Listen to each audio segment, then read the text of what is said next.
and gentlemen. Let me Morning. begin with some nationwide passenger payments. TSA has reported that traveling is picking up. It reported 7 days straight with over 1 million passengers nationwide, which is a huge milestone. I think with the spring break and the vaccination rollout nationwide, that's helping out the travelers feeling more safer in the booking travel. For TSA's COVID vaccination plan, we're about 70% complete with our workforce. Hopefully, we'll get to at 100% of eligible officers and employees, hopefully by the end of this month. I want to take thanks to Marv for offering us additional COVID shots here. That's being offered at the City Convention Center, but we worked out most of ours through the VA, but maybe next week we might take them up some of the slots that are available if they are. And then we continue still wearing our PPEs, masks, and face shields. We'll continue that until the TSA's eases up on that. Hopefully, that might be some time in the summer. Other than that, I'd be glad to take any questions. Any questions of Ed? Thank you. You're welcome.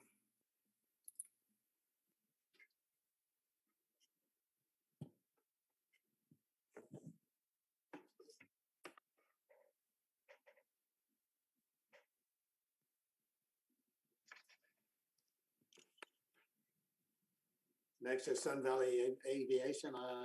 Was there anyone on here from Sun Valley? Gulf Aviation? I have not seen either of the FBOs on at this point. All right. Marketing report?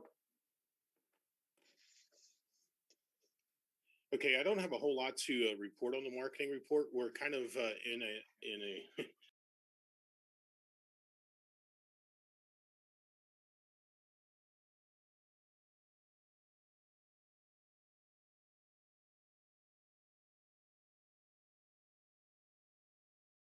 an update on where we are and where we want to go. Thank you. Progress report. Okay, the progress report. We continue to work on, of course, seeing our payments go up, but kind of expectedly over January and February, we thought that we would see a dip as not only those are slower times of the year compared to November and December, but they are also we've seen capacity cuts in the market. Southwest was down to 2 flights, and American was down to 2 flights at that point. We're starting to see that to rebound now in March, and we're quite happy about that, as well as you've seen some of the stuff that's been put out that we also will see additional capacity with American Airlines, 8 extra sections with Sun Country Airlines, Southwest moving to 3 flights, and hopefully a 4th here soon. And United also now at 3 flights and could be moving to 4 soon. So overall, we were down. It was bigger in March. The decline at 55.9% down over last year. You can see Southwest Airlines was down 65%. And the United was down 48%. American was down 15%. Frontier down 53%. Sun Country down 37%. You can see on the left-hand side, the market share continues to move as Southwest has less capacity in the market. It went from 51% down to 40%, and you'll see American and of course a United as well gaining market share over last year. Here's our graph with employments. We were at 15,000 or 17,000 in December. That was our high. We dropped to 15,269 in January and down to 13,507. We're hopeful that this is our low, and we're almost positive it will be. And I'm sorry, like I said, I feel like an air traffic controller. I get all these messages and things going on. But either way, we're hopeful, and we're pretty sure that we'll see quite a spike in March, April, May, and through the summer months, and as it continues to climb out of this pandemic. So that's a good thing. I'd like to just let everyone know that we do have Trey Shaw on here as well this morning. He's the current station manager for Southwest Airlines. So if you have any questions, you may want to you can direct it towards him as well. Good morning, Trey. Hey, good morning, Marv. Good morning, everyone. Good morning. Okay, moving on to load factors. In January of last year, we were at 67% Southwest, and February 71%. And you can see out there we're at 68% and 75%. Again, most of that, even though the load factors look good, it's because of the reduction in capacity that's really drives those load factors up. Southwest and other airlines trying to make the best and out of a bad situation by reducing capacity and increasing load factors.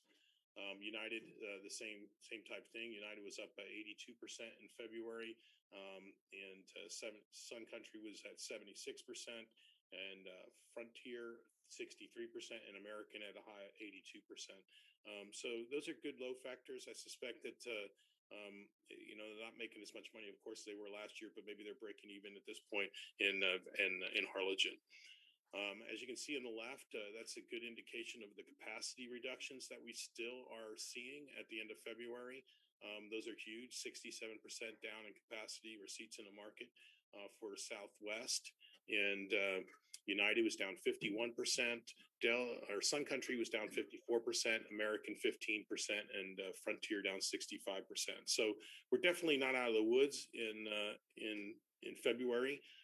But as many of you may have saw on the news, there's a lot of optimism in the airline industry about, hey, we're not going to lose quite as much money as we thought we were going to lose. And there's a lot of optimism with leisure travel, as we go through or the pent up demand in leisure travel as we go into the summer months.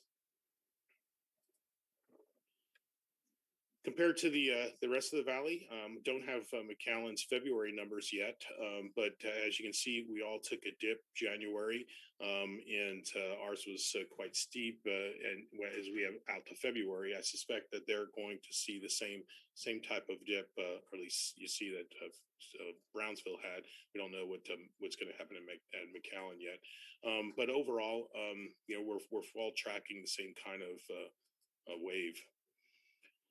And compared to the rest of the valley as well, in the counties, Cameron County still continues to outplane Hidalgo County, passengers wise. We have, of course, us on the blue line and combined with Brownsville to make up Cameron County. But overall, again, this has been been a difficult situation, and we're getting better.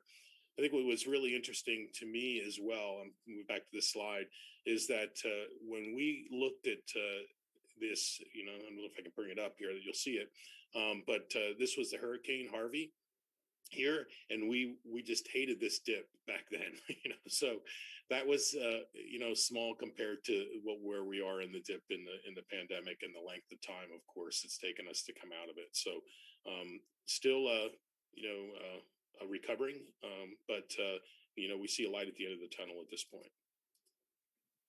Our cargo traffic is down 25% for FedEx in February. Southwest was down 67%. Of course, again, with less planes flying in, that's less belly available for cargo. So that's really what's driving that. ABX, of course, we're standing alone now without the Monterey flight or leg, and they're down 80%. So that's something we'll just keep on watching. But overall, we're down 34.9% for February at this point. And Marv, some of those numbers being down because FedEx and DHL didn't operate for 4 or 5 days because of the freeze. Good point. Thank you, Brian. Our uplift, fuel uplift, that's no different.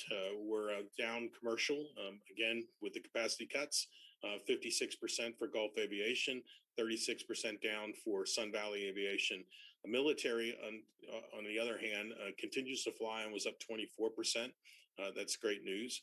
In general aviation, Gulf Aviation was actually up 74%. I know they came out with a new program I've seen with discounts. and that may be helping them to drive some of that traffic as well. General aviation, General Aviation, Sun Valley Aviation was down 33.8%. So overall uplift for February was down 39.6%, or 25% for the year. Is there any questions on the progress report?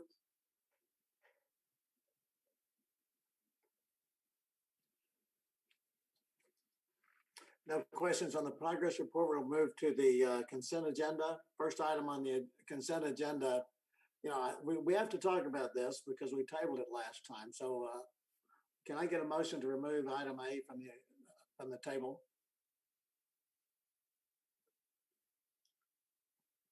Yeah, so moved to remove item A. Remove item A from the table. Is there a second? I'll second. Thank you, Vicky. Okay, all in favor? Aye.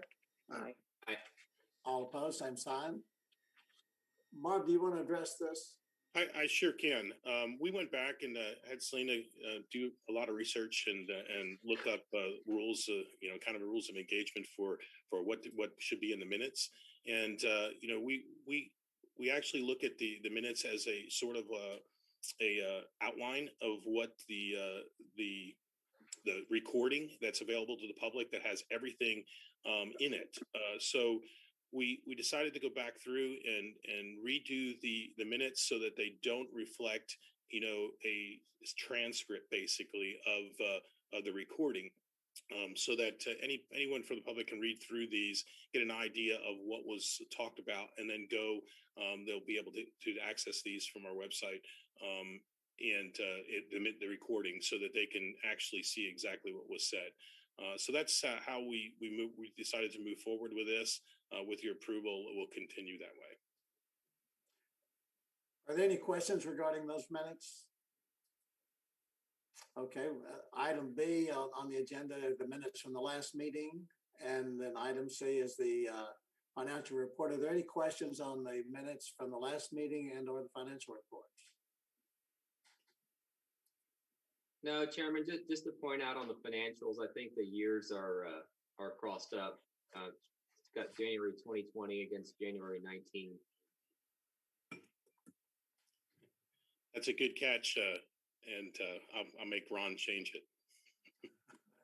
My apologies. Yes. Okay.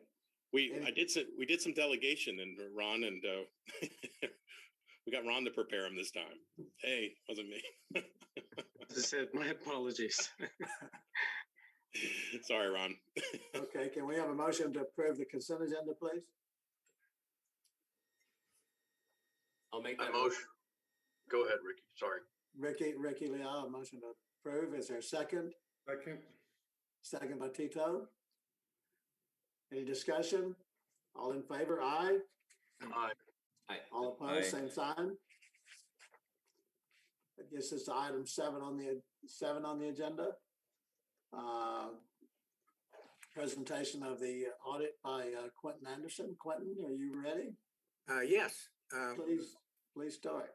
I'm gonna share my screen if Zoom has permission. I need the host to enable me to share my screen. Okay. You got it, Quentin. Okay. Are you guys seeing the financial statements, independent auditors report on your screen? Yes, sir. Okay. So there's 3 documents that we have to share with. One's the annual financial report, and then there's the PFC, Passenger Facility Charge Report, and then our required communication with management. So I'm going to click through the financial statements. I believe you guys perhaps had a PDF draft in advance. We've reviewed this report with management and administration, and it's ready for you guys. So you're going to find in this report, a lot of variances from prior years simply resulting from, the pandemic environment that we've been in. So I'm going to start with the independent auditors report. And the opinion is as it has been in the past. We've audited the financial statements. Management has a responsibility for fair presentation. We designed our test to gather enough evidence to render our opinion, and we think that we've done that in our opinion, is that the financial statements are fairly presented in all material respects. So nothing that you aren't expecting as board members. And there's some new standards taking effect next year that'll change the wording in this report, but nothing that's changed it in the current year. There's required supplementary information in the report, basically presentations related to your pension and OPEB liabilities, and then there's some additional supplementary information that you've included, including budgetary information and other schedules. Because you're a government, we've conducted audit in accordance with government auditing standards, and we've looked at controls over financial reporting and compliance. And there's a report at the end of this statement that deals with those matters and those reports. That report has nothing negative in it. Just says that we didn't find any material deficiencies and controls and no matters of non-compliance. So that would be equally as important. The next section of the report is management's discussion and analysis, and Ron and his personnel put together a 3-year comparison as he has in the past, giving you a whole lot of detail of the changes that have taken place over the past year.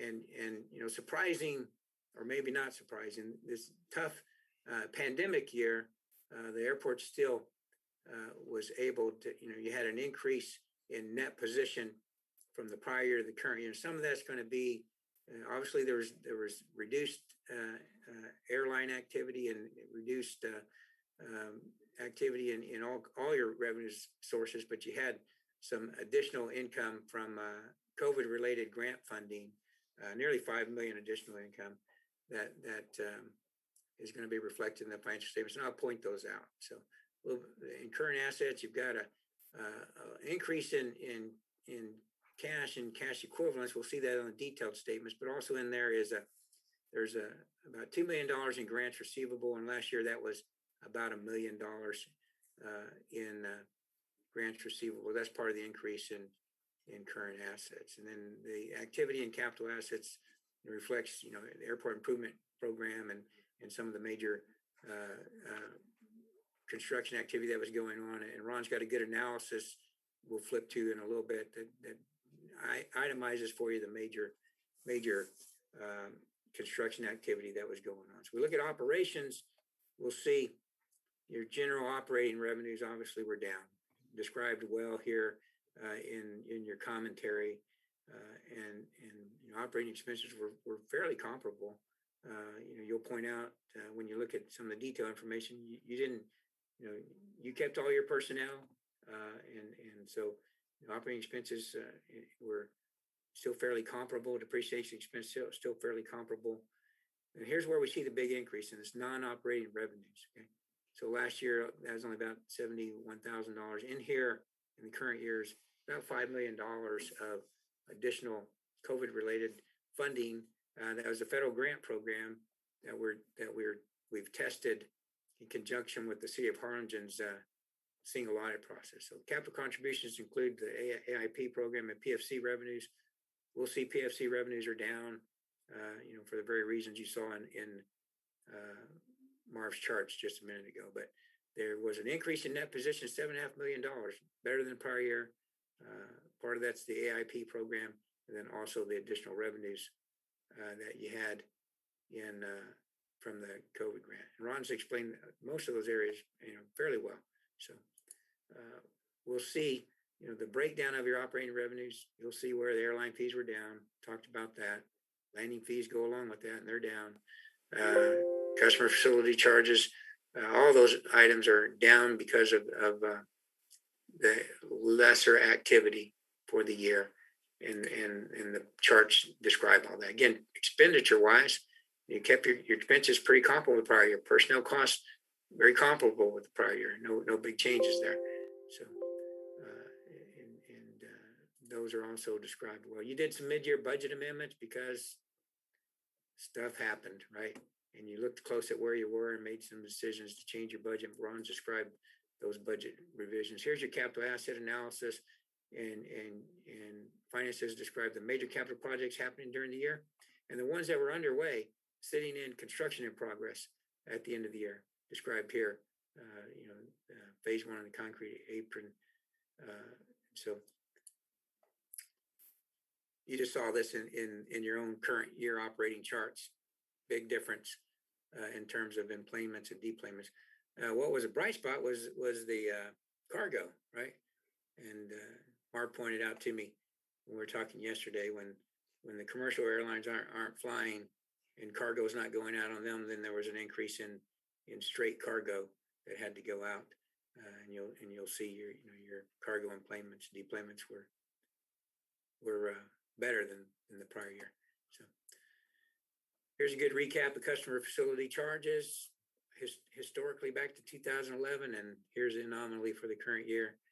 And then there's that's kind of the primary information in your MD&A. There's a good discussion about the extra grant revenues that came in, and we're going to see that you've got $20 million of potential CARES Act grant revenue that would be COVID related expenditures, and you'll have to justify those expenditures going forward. In the current year, there was about 5 million that hit the financial statements. We'll see that. Here's a quick recap. The MD&A does a better job than the comparative statements do. But you'll see cash went up a little bit. You had a CD mature and put it back and just left it into cash. Rates were not a whole lot. Your receivables are down just because of activity at the end of the year. And here's where the extra grant receivable was sitting. I'll jump forward to some notes of the financial statements and show you that. Right here, if we started with about $1.1 million previous year, ended up with 2 million, and it's this program 64 that includes those COVID related funds that were receivable at the end of the year. Let me take you back to the balance sheet. You're fortunate to be in a position with no significant borrowed long-term debt. Most of your obligations are simply pension and OPEB related and payables that existed at the end of the year that were due from projects payable that were underway. So I mean your total liabilities are small in relation to your net position. So you have net position that grew from 69 million to 77 million. We saw that in the operating statement in the MD&A. So lower operating revenues, similar operating expenses, extra grant money for COVID related expenses, and the AIP program that went into capital projects. And obviously there was a reduction in passenger facility charges. So I think, you in spite of the environment you're in, you still able to maintain a fairly solid financial position, and you'll have this ongoing remaining $20 million opportunity for COVID related expenses if they're incurred for future periods. So I'm gonna take you back to the compliance section of the report. And if you guys had any questions, interject, but I'm going to jump all the way back to the compliance report.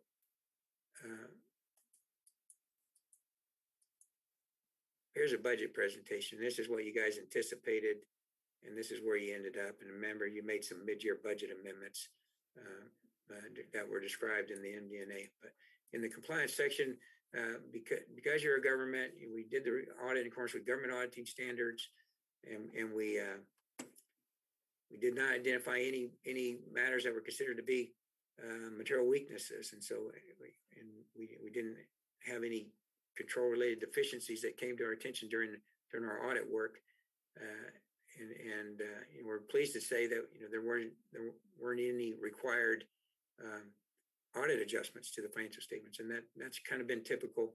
The adjustments made after year end were simply pension OPEB related minor entries that you typically don't make till after year end, as you do that in conjunction with the City of Harlingen's pension related adjustments. So the compliance section says the results of our test disclose no instance of non-compliance or other matters required to be reported. So that's what you'd be expecting.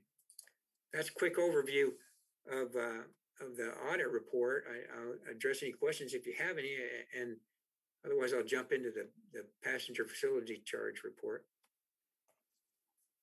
Are there any questions on the audit report? Okay, go ahead, Quentin. Okay, the PFC report is, pretty non-eventful. It's, you've got some required procedures that have to be performed on the funds that you receive from passenger facility charges. We've issued a report related to it on compliance and controls over the schedule of passenger facility charges and controls over that schedule. And so there were no issues identified in those reports. I'm going to jump right through them. So this is the schedule of what you received quarterly throughout the year. You saw on the financial statements, and then we just went through. Your PFC revenue was $805,000, and so this is a cumulative schedule of your historical PFC revenues. And excuse me, there's no outstanding balance at the end of the year, so you've received and spent everything that came in during the fiscal year. So our testing of that PFC related program activity, identified no deficiencies or other matters that came to our attention. So I'm going to jump out of that report and jump into our required communications with the board. And the information in this report is well, I'll put this all the way to the end. Similar to the report that we give you each year. It talks about our role in the audit under government auditing standards and the requirements related to the passenger facility charges. It talks about management's role and talks about the accounting policies and the judgments that are required in financial statements like yours. This is nothing unique to Valley International Airport. This would be similar in most of our governmental entities, and so we didn't have any disagreements during the audit process or other difficulties besides dancing around safety protocols.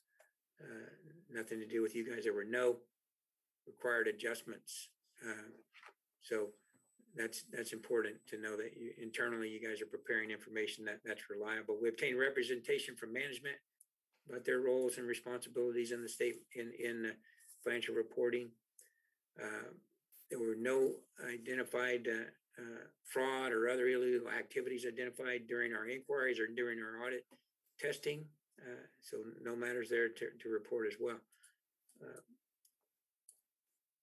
The types of accounting policies that are or estimates that are in statements like yours are fairly obvious when you just look at the financial statements. Depreciation, that was over $5 million, and those are estimates. Your investment valuations, pension and OPEB obligations, you're relying on actuaries to supply that information, and there's significant investment estimates involved in that, but no different than what we'd find in any local government that's in TMRS or other pension related activity.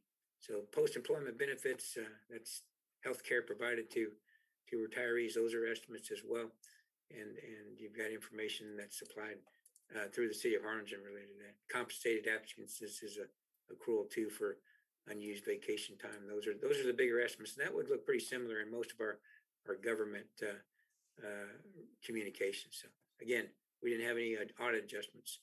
So the management representation letter says everything that everybody's aware of that should be disclosed within the financial statements to the best of their knowledge and belief has been. No significant matters have been reported by management related to any kind of non-compliance or other contingent liabilities. And if there were, they would be disclosed within the financial statements. And so the primary disclosure about uncertainties in the financial statement has to do with COVID and the uncertainty that comes with what's going to happen with passenger activity and airline activity, and everybody's in that same uncertain environment right now. So the representation letter is required by general accepted auditing standards, and nothing particularly different in the representations than there has been in the past. So again, we didn't have any control deficiencies that were needed to be brought to your attention, and that's reflective of the fact that there weren't any required adjustments to the financial statements. So those are our three reports. We're happy to address any questions. Appreciate the cooperation we got internally and providing a lot of things remotely and providing also access to a secure place over at your facility to examine information. So, Quentin, the management representation letter and the PFC report were not available to us on, so we're seeing that for the first time. okay. Tell us again, there were no issues that came up out of the ordinary on the management representation letter. That's right.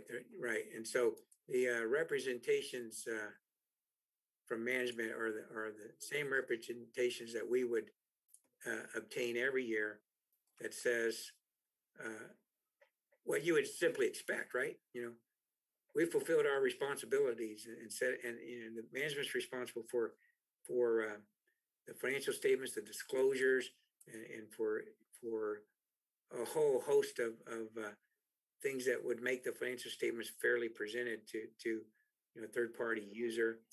We provided a little bit of assistance in the process of drafting the financial statements and drafting the PFC report, and you're acknowledging that, you know, even though we helped draft that, it's your report and you've reviewed it and determined that it's reflective of everything in your statements. So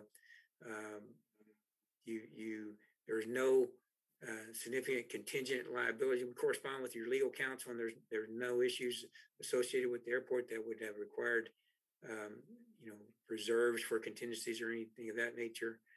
There's supplementary information in the report, and management provided that information, and so the representation letter, you know, essentially similar to the prior year representations, and almost run out of alphabet. I was telling Marv yesterday, run out of alphabet to say all the things we, you know, if I were to summarize what that letter is, it says management has sworn to tell the truth, the whole truth, and nothing but the truth. And you know, we have to rely on representations from management in the audit process that they recognize their role, and so that's nothing unusual. The PFC report is just reflective of exactly what's in the audited financial statement. So you guys, you got those quarterly at $805,000 in PFC revenues. I'll jump back to that.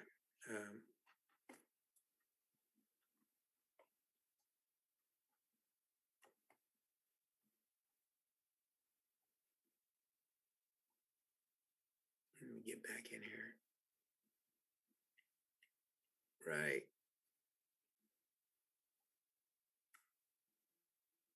Too far. Passenger fuel charge, $805,888. So that PFC report is the submissions that you had quarterly, reporting how you expended those funds, and we tested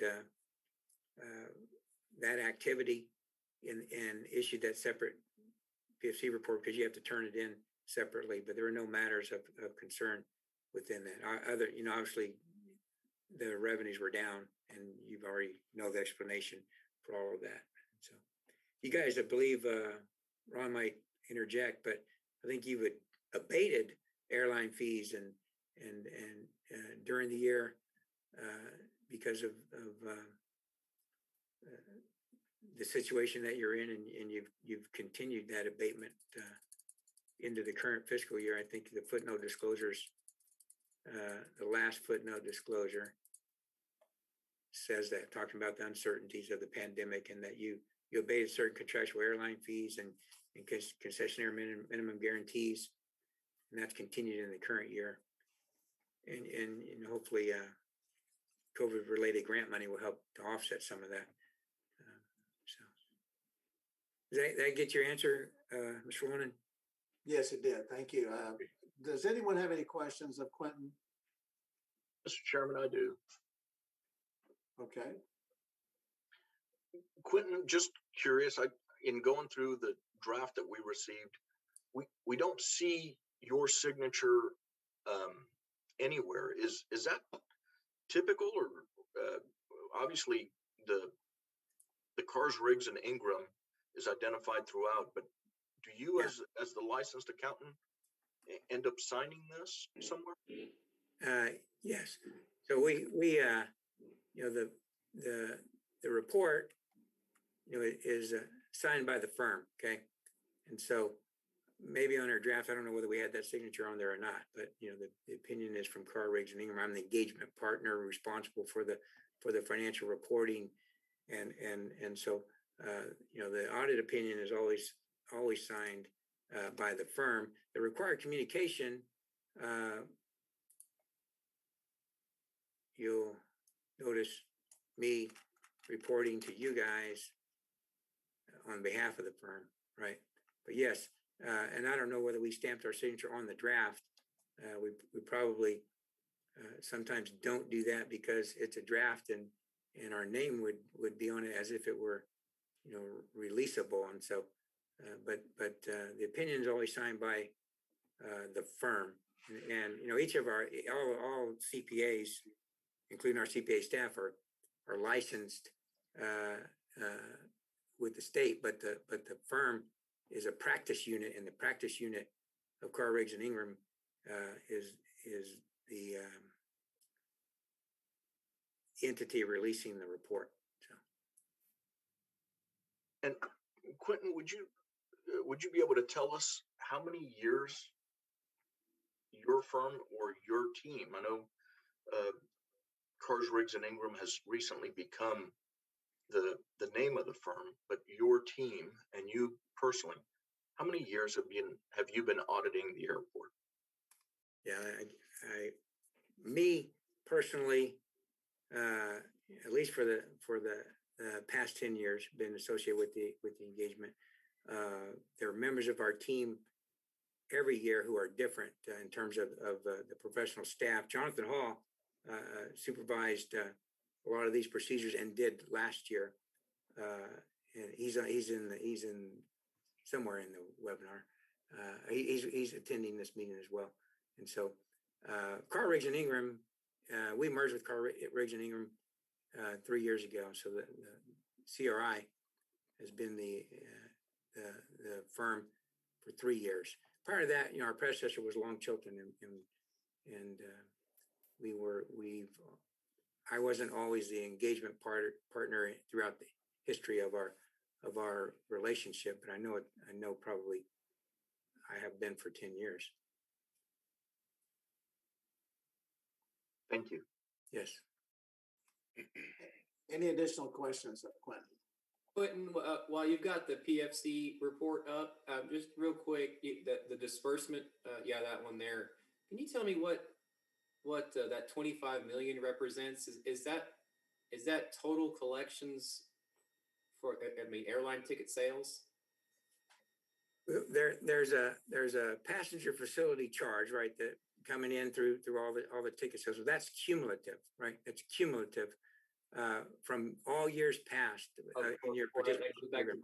So you started, you know, cumulative at 2019, you had 25.8 million, received another 800,000 in the current year. That grew to 26.6 million, and you've spent it all. And so, you know, those PFC revenues go into facility improvements over time. So, but yeah, that number, Ricky, is a cumulative number coming in off of those charges. So does that go back to like 1999 or whenever the PFC program started?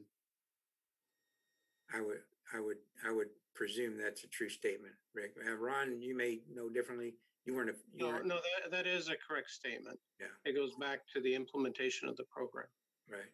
And so the purpose of this schedule, obviously the financial statements don't reflect cumulative revenue. So the purpose of this report to the FAA is to show, and you have different applications every year, some that remain open and span fiscal years. And the purpose of this report is to show how the funds from each of the applications were dispersed. So. Okay. Thank you. Okay. Any other questions? All right, could we get a motion to approve the financial statement and independent auditors report for the fiscal year that ended September 30th, 2020, and the independent auditors report on passenger facility charges for the fiscal year that ended September 30th, 2020? So moved. Motion by Orlando, seconded by Nick, Bobby. Or Nick. It doesn't make any. Take a pick. Any discussion? All in favor, vote by saying aye. Aye. All opposed, same sign. Item passed. That moves us to item number, Quentin, thank you very much for your presentation. Appreciate I'm that. gonna stop sharing my screen. Make sure you have control before I bow out. I got it, Quentin. Thank you. Okay, thank you. Thank you very much. thank We you. never really have control, Quentin, but we tried. Item number 8, consider and take action to accept or reject bids for the terminal exterior painting project at VIA. Okay, I'm going to pass this over to Brian. He's been working on this matter, and the project actually became more than a painting project, as there was a lot of areas that needed to be repaired as well, which of course was reflected in the bids. So let me send it over to Brian, and he can explain. Good morning, everybody. Yes, Brian. we budgeted 90,000 back in October to do this project, to do the terminal repaint. And after we hired the architect, which was Megamorphosis, we took a more detailed look into the facility and around the facility and discovered that there was a lot of areas that needed a lot of repair. The control joints all needed to be replaced. There was a lot of holes. And then where Marv's got his mouse going, under the arcade, we've got a lot of the soffit that's actually delaminating. So we decided that it'd be best to go ahead and have this designed, this is the time to fix the terminal building. So that did result in the bids coming in, or the project increasing significantly in cost. So it came in at basically 298,000 or 97,000. We did open bids, and a company, SLR Building Contractors out of Edinburgh, was the low bidder, and they did meet all the bidding requirements, and Megamorphosis did do reference checks on them, and everybody had good things to say about them. So staff's recommending to award the contract to SLR Building Contractors out of Edinburgh for 297, and we'll do when we do the mid-year update next month. We'll reflect that in the budget. And also, this project is eligible for full 100% reimbursement under the CARES Act. That's good news, Brian. Quick question. So it's about 90,000 for the paint and about 200,000 for repairs. Is that kind of the breakdown? Yeah, that's pretty much it. Yes, and we also were going to redo the columns. If you notice the columns under the arcade, there's been years and years and years of paint just put over it. And if you look at it, some of them look like they're melting or delaminating.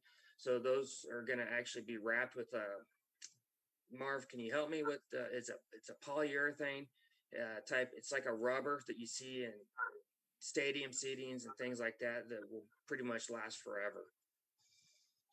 And then with all the soffit repairs that need to be done, there's going to be a lot of removal of the entire EFIS system and replaced.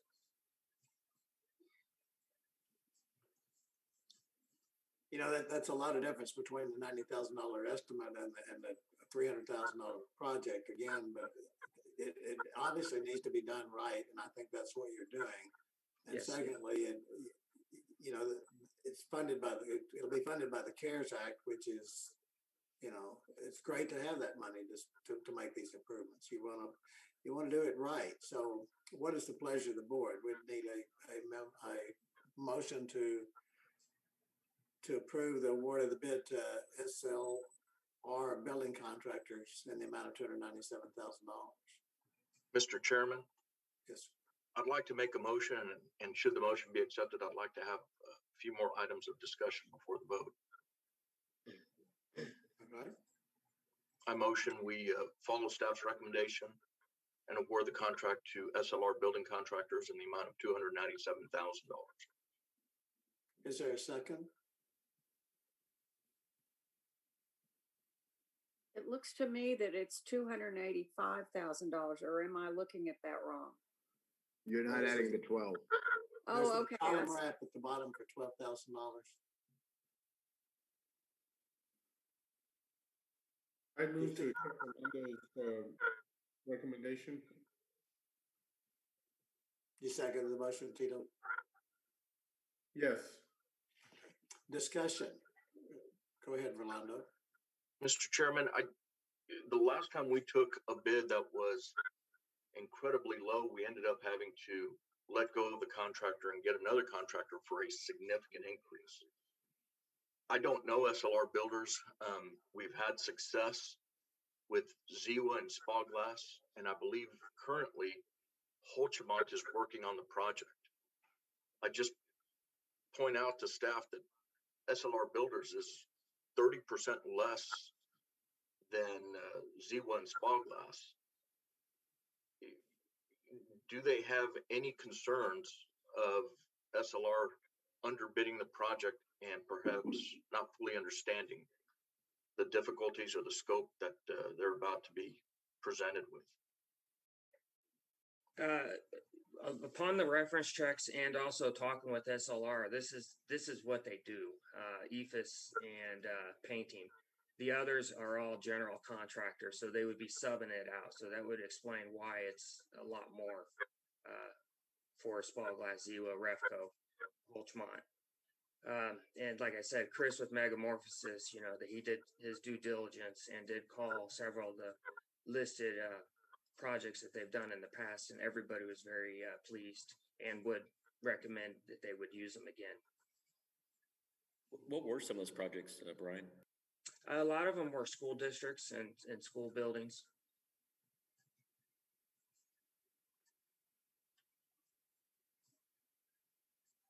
Is there additional discussion? Rolando, that's a very good point. When you look at the column wrap, you see that ranges from $4,600 to $83,000. I mean, that's I can't imagine something like that being that much difference. But obviously, if these people do this, and they've been recommended by of course, the recommendations worth what you pay for it, I guess. Yeah. Any other questions, discussion? Mr. Chairman, perhaps perhaps just using this point of discussion to engage into something of an agenda item for a follow-up meeting. I just think we need to be able to give staff the ability to manage bids more than just the low bidder. Public entities are allowed to follow ranking criteria. And again, I'm glad we got references. I'm just a little concerned that I've never heard of them and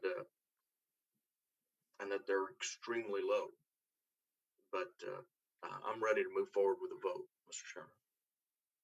Thank you. All right, you've got a motion and a second to award the contract to SLR Building Contractors out of Edinburgh in the amount of $297,000. All in favor of the motion, say aye. Aye. Aye. All opposed, same sign. Motion passed. Thank you. Okay, that moves us to item number 9. Consider and take action to extend the airport rural accommodation program at the current level for an additional 3 months. Mark? Sure. I just wanted to, we've gone back and we talked about adjustments, throughout the process in the beginning of this pandemic. As we saw earlier, our airlines, particularly, and they affect everyone else, including our FBOs here at the airport that are currently in the RAP program, that their levels of service and their capacity in the market has still waned considerably.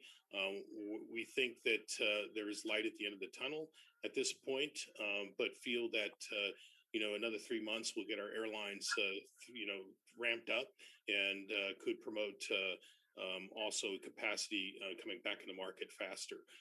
So we would recommend that we continue at the same level and for the next 3 months as we come out of the pandemic, and then revisit it, of course, to see what type of adjustments we need to make at that point to get to a level that we're competitive in the Rio Grande Valley. Now, Marv, this will have some effect on the budget revenues. If I remember correctly, we budgeted the revenues from the airlines to be about 50% for this starting April 1st through the end of the fiscal year. So, however, any shortfall is still covered by the COVID funding. Yeah, that you're exactly right. Of course, our mid-year budget will reflect that. As we thought again that maybe we would get 60 or 50%, at the end of the year. But the pandemic, of course, is a slow recovery process, and no one really had a crystal ball then on where we're going to be. But yes, all of this, of course, expenses. I know Quentin had talked about COVID-related expenses, but this money from the COVID grant can be utilized for all operating expenses. So while our operating expenses are being handled by this COVID grant, and the addition now of another $2.8 million in grant funds under the second round of COVID relief, that it seems prudent for us to, at least in the staff's mind, to continue to support our air carriers and all our tenants here. We kind of look at this program as no tenant left behind. So it's so hard for us to get airlines here and to get them to start operating new routes, that it makes sense that we do everything we can to retain them. And this is more of a retention program than it is anything else at this point. All right. What is the pleasure of the board? If you'd like to extend the program, we need a motion to extend the RAP program for another 3 months. So moved. Motion by Beverly Paris, seconded by, was it Vicky? Yes. Seconded by Vicky. Any discussion? Mr. Chairman, if I may? Yes. I appreciate the description that Marv said, but I really would, for the record, make sure we understand that this is not an official retention program. There will be a time where we're going to run out of these funds, and we need to have a transition to allow us to re-engage with all of our vendors and provide them the avenue of benefit, financial benefit that will make it worth their while to re-engage in a revenue source to the board, or forgive me, to the airport. So I can appreciate that this is a retention program during the pandemic. This is an assistance in cost to all of our partners, all our airlines, and all of our vendors, car rental agencies, and things of that nature. But I would caution the use that this is now a retention program. All right, thank you. Any other discussion? All in favor of the motion signify by saying aye. Aye. Aye. All opposed, same sign. Thank you. Item passes as approved. Item number 10, Director's Report. Okay, I'm going to move again to Brian to go over the project updates. All right, we're I think that should be 65 days in there, not 35 days. Sorry, that was a typo. We're about 65 days into this project. The milling is completed. All the lime treated subgrade has been completed, and they've actually started bringing in base, and the placement of the base material has been completed. That's going to take about 2 to 3 weeks, and then they'll start paving asphalt again, and then we'll groove it and paint it. So I'd say we're about halfway through the project. So in the next 90 days, we should have that runway back open. And the reason why we're still at only 227,000 spent a day is foremost is their accounting are having some issues, so they have not gotten us a pay application yet. And I keep asking them for one because they're due probably a little over $1 million. But again, this project is funded with 100% of AIP grant, so there's no local match on this. So it's just a matter of them getting us the pay app. Brian, in the future reports, could you just put the contractor's name in there, please? Oh, sure. Thank you. Any other questions of Brian? Thank you. The FIS building is almost complete. We're about 2 weeks out from being near completion. The only thing that'll be lacking is the door frames are being manufactured as we speak, and those take about 3 to 4 weeks. So this project will be completed very soon. And then also the sidewalk repair. We finally picked the stamp. They did the mock-ups, the color was selected, and the demo is actually underway as we speak. They started on Monday, and these guys they're doing a lot better job than the last contractor. So, and their mock-up looked really good. So Marv and I are both pleased with the product that we're going to get. Any questions on this? Okay, thank you. Brian or Marv, does this make? Where are we on FIS building usability? Is it ready to be used, or are we 99% there? As soon as this is done, we're also simultaneously getting the security and access control upgrades completed. Today, I'm going to call and work with Customs on getting the IT stuff put in for the booths that we purchased. So within the next 30 days, that will be a full running FIS ready for Customs and passengers. Great. Long time coming. What was the color selected for the? We did the color that pretty much matches. If you look at the top of the columns, there's kind of it's like a light brownish color. So we did it to match that. That way everything looks, uniform down there.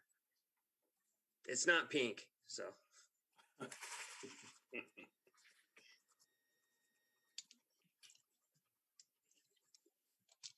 Okay, if I may, Craig, moving right along, I just want to let everyone know that we haven't let up on all our procedures that were put in place to keep passengers and employees safe.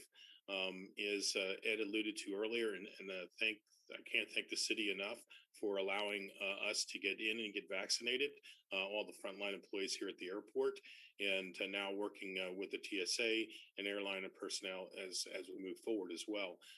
Can't thank them enough, Irma, Garza, and Dan. I mean, just everyone, Carlos and Sanchez and their whole team has done an unbelievable job at the vaccine clinic down at the convention center, and it was much appreciated. It definitely lowered stress levels here for all of us working at the airport. So kudos to them. Such a great job. And again, everything else has been going on as normal, despite the mask relief that citizens throughout the state of Texas have received recently.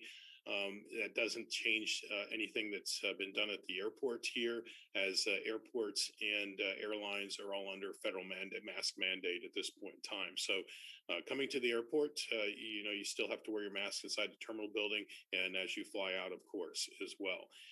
We have really little problems, and we've actually I noticed an officer the other day stop a passenger who got off a flight that took their mask off, and they were very compliant. Oh, I didn't realize, and they put it back on. Very, very nice. So we're not having a problem with it at all, and we're going to continue on as required as we move out of this pandemic. Any questions?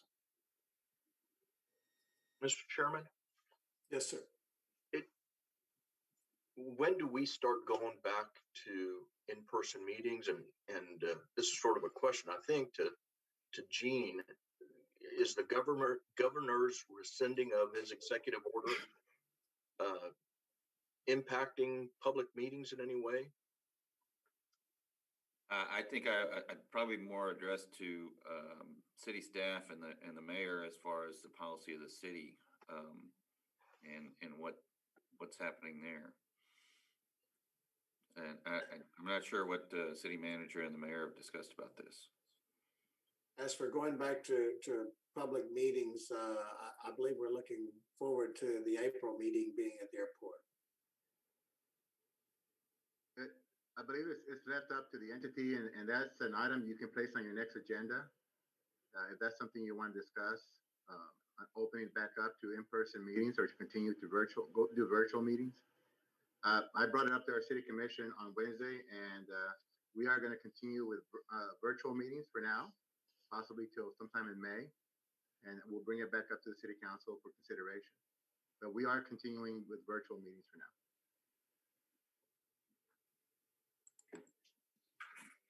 Thank you, Mr. Chairman. Okay, go ahead, Mark. Okay, moving forward, we have some events and things going on here at the airport over the last month. Of course, our COVID response Zoom meeting continues. It's actually, again, my apologies, I didn't take that off, but it's Mondays and Wednesdays where we communicate in the morning with all the other directors and of course, city management on COVID response and what's going on. Had a good meeting with Cassandra Garcia with Senator Cruz's office. It's been a while, so we had a Zoom meeting and talked about some of our asks up in Washington and all of our progress that we're making in Washington.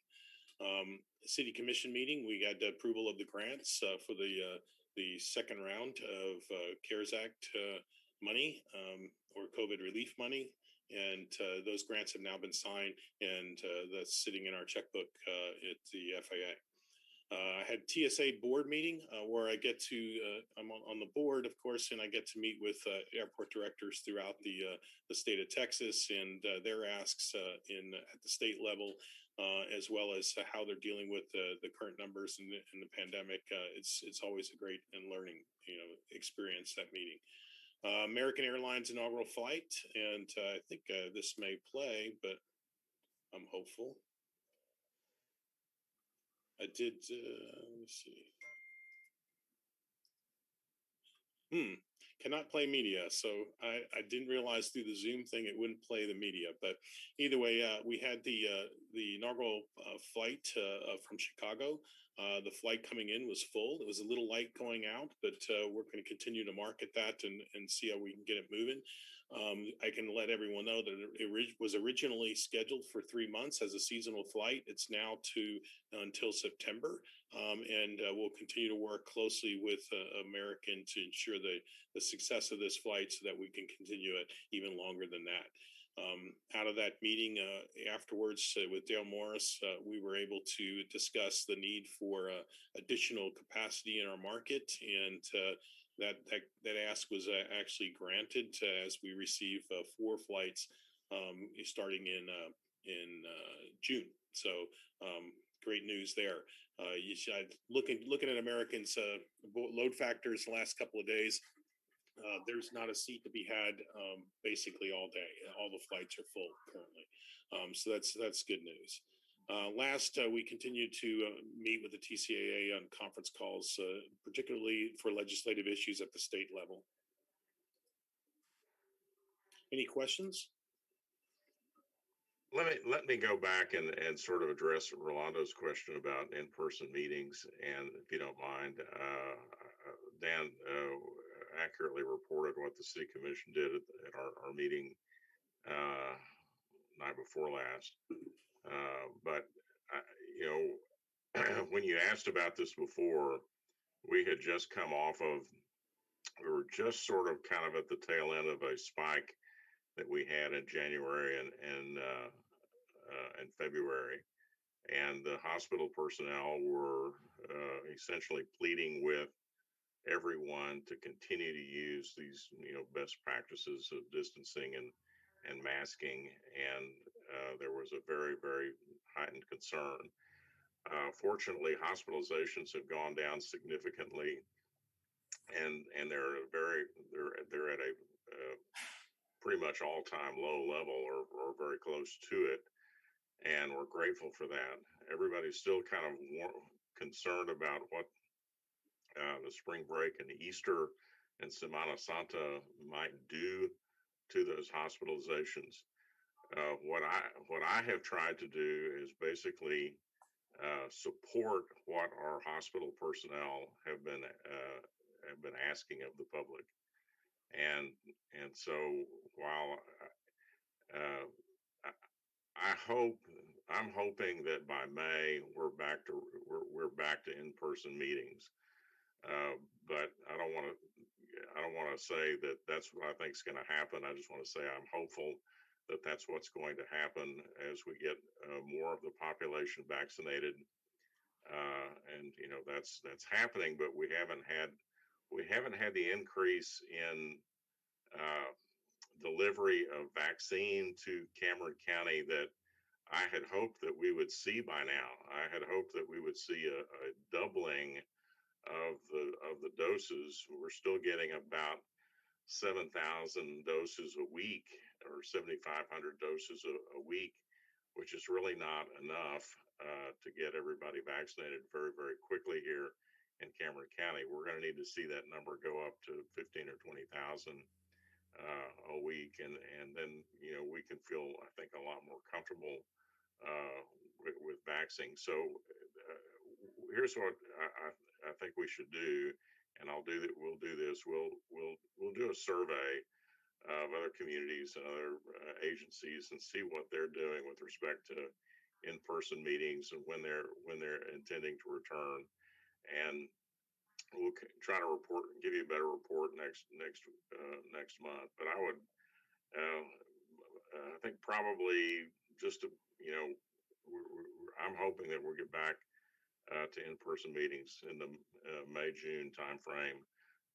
We're all tired of this, I know, but as I said, what our goal has been is simply to support what our hospital personnel have been asking us to do, and until they feel more comfortable, when they feel more comfortable, I'll feel more comfortable. So I want to thank you all for your indulgence on all of this and supporting the hospital's efforts. May Mesmar say something also? Yes, please. Yeah, I'm a non-practicing nurse practitioner, and I addressed this at our meeting on Wednesday evening. The Moderna and Pfizer vaccine are 94% effective. The Johnson and Johnson, which is now here in the Valley, is only 66% effective. So there may be booster shots needed somewhere down the road. And after one gets the second vaccine, the immunity takes about 2 more weeks to build to the peak. And then there is no knowledge as to how fast or when the immunity decreases in people. So I would urge everybody to be prudent, wear masks, wash hands. As I tease people, it pays to be paranoid. Thank you. Thank you.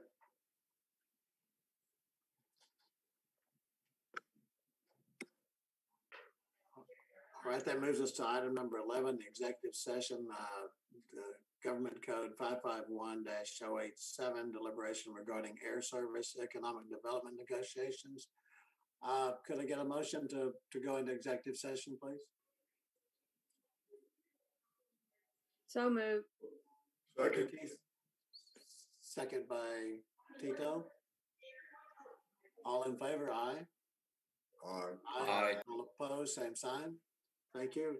Take about 2 or 3 minute break, and want to thank Trey and Trey Shaw and Ed Lawyer for sticking around with us. You're welcome to come back. I'm not sure there'll be anything later, but welcome to come back. Thank you. We'll go into executive session as soon as Marv can make that happen.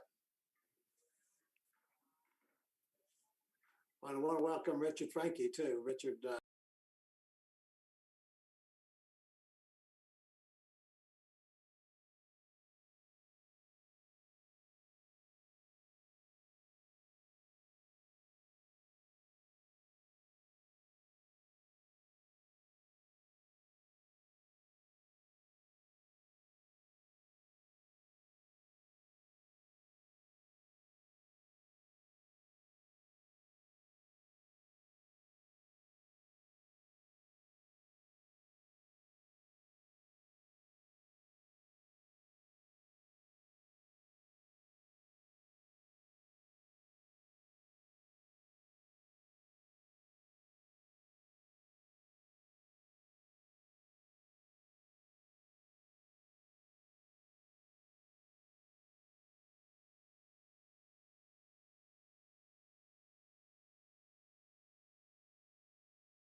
Okay, we're ready, live streaming.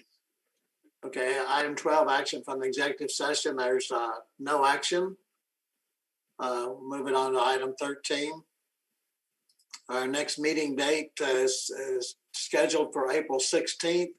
And Mayor, I believe you're recommending we hold that in on Zoom. Is that correct? Yeah, until further notice, yeah, to be determined. To be determined. All right. So plan on Zoom on the April 16th. All right. Anything else? Can I get a motion to adjourn, please? So moved. Second. Ricky Leal, seconded by Vicky. Any discussion? All in favor, aye? Aye. Aye. All opposed, same sign. Thank you, everybody. I hope that didn't seem like I was rushing you, but if we have an item to discuss, if you're ready to talk about it, fine. If you're not, we're moving on to the next item. Thank you very much. Thank you. Have a good day. All right, have a good weekend, everybody. Thanks. You too. Bye. Y'all have a good weekend. Thank you.